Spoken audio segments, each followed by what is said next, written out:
Hey everybody, it's me, your boy RJ. Today we are replacing the idle air control valve. Again, I know I did it 3 years ago, but here's this one, and I pulled it. Can't even get up, I had to force it in, but it was really hard, okay? But I want to show you, if you can see this, the actual metal is warped and bent away now. And this was stuck out like that, which means it was never getting the idle mixture right. And then come here and look at this. See the metal right here? See how it's all bent everywhere? And see these rods that are supposed to hold, they're ripping out of it. So here's the new one. This is the cheap one. I put it in my link in my other video a few years ago.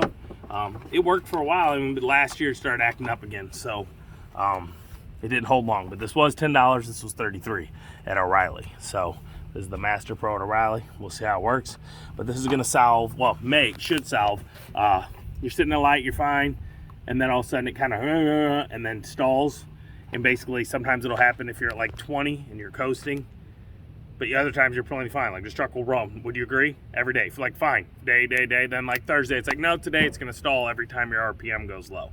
And it will, at the light or whatever. So I started having to learn to drive with my left foot on the brake and the right foot on the gas to keep it up RPM. So here's the new one.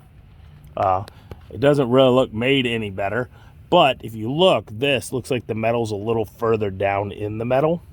And as you can see from original, it's a perfectly round ring. It's not all beat to crap like that, and this is the correct height now. If I wish I hadn't done it before, but I was trying to see if I could move this back in, and I mean I had to force everything I had. This was loaded out to like here.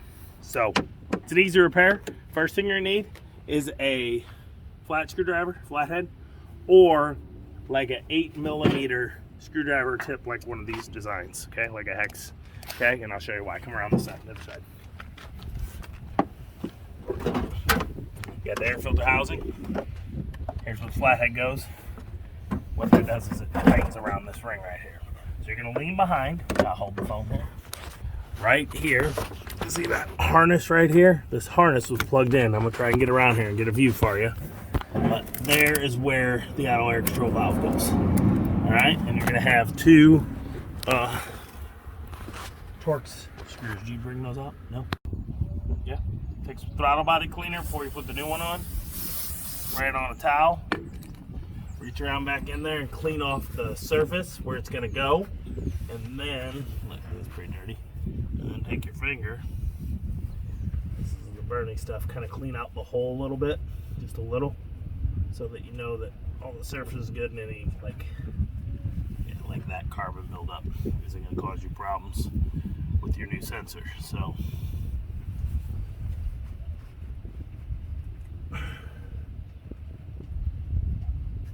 Everybody, so you get the new one.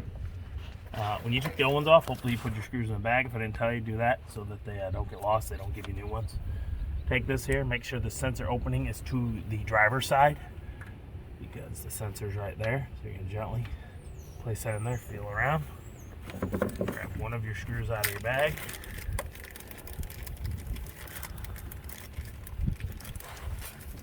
And you're gonna do this by feel. It's kind of a pain, but you get in there. And finger tighten halfway so that you still have enough room to move around and find the other hole without it being too difficult. It's gonna be a little harder to finger tighten this one because of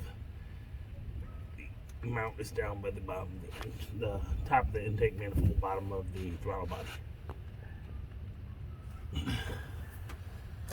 Alright, grab your 25 torque setting screw. I think I told you that already, I don't know. T25. For y'all don't know, in case I haven't said, Torx is the star. You can also use the TZs, which have a hole in the middle, but sometimes they strip out because of their weakness. You know from the hole. Okay. Get everything on there. Double check them real quick before you're done. Make sure you do both sides. I'm not doing dribble now.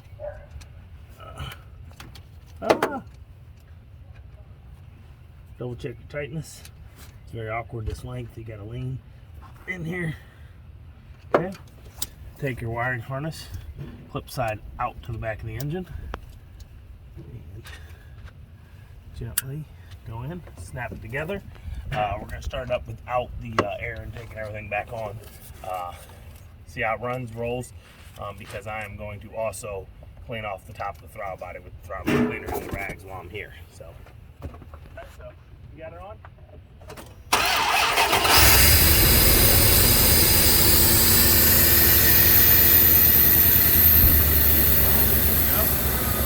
Dial a little higher first. It'll take a few minutes.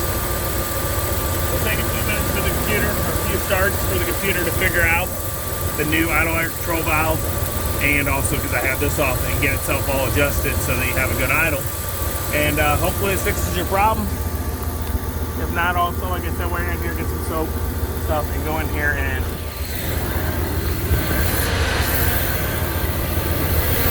clean your throttle body a little. Mine's not that bad, but it's not good. So there you go. As you can see, she's purring. Hopefully this holds up. We'll see. I'm pretty sure that's my problem because, like I said, my AC, even that was bent, the metal. So where it met the back, that meant there was a vacuum leak. The metal wasn't all the way down, so there was probably a slight air leak. Whenever it's hot or cold temperature ranges, because there's still that gasket in there. So I'll try to put a link to a good one down, but that one I got off Amazon had the highest ratings, and it's like 2.5 years and it was toast. So if you don't mind, every 2.5 years after it, you can buy the one I'm gonna put here from Amazon. It's $10 compared to $33, so cost-wise it ain't bad. It's really not a bad repair either, so it isn't gonna kill you to get in there and do it. But if you're like, yeah, I got it fixed, and then 4 months later starts acting, you're like, damn it, it needs to be on the road. So if you can, go to O'Reilly, get this Master Pro or one of the other ones. Hopefully they'll be better because it leaks and you got the shop to return it to after like whatever their warranty is. All right, but she's burning. She's burning. Here, let's go in here. All right, well, as you can see, it fixed the RPM. At first, it was running a little over 1,000, 1,100, 1,200. Now it's down to like, I would say 7 maybe. I could hook up my thing, my reader ODB, and let me know, but I'm not doing it right now. So that's it. Hope you liked the video update. Let you know that the other one broke, and that's where we're at. So as always, I'm RJ.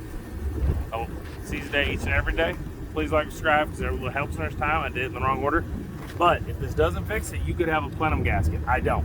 You can see, you can look down in your throttle body, you open up and look, there was a bunch of oil pulled in there, your plenum gasket's gone, and then you get to pull off the intake manifold and all that crap and get in there and change that gasket. It's just a gasket, but you got to pull a lot of stuff off, so it sucks. I think that's it, yeah. All right. If you love the video, like I said, please like, subscribe. It really helps us time. Get me up to 10,000. We're almost there. Only like 1,200 more. Okay? Bye-bye.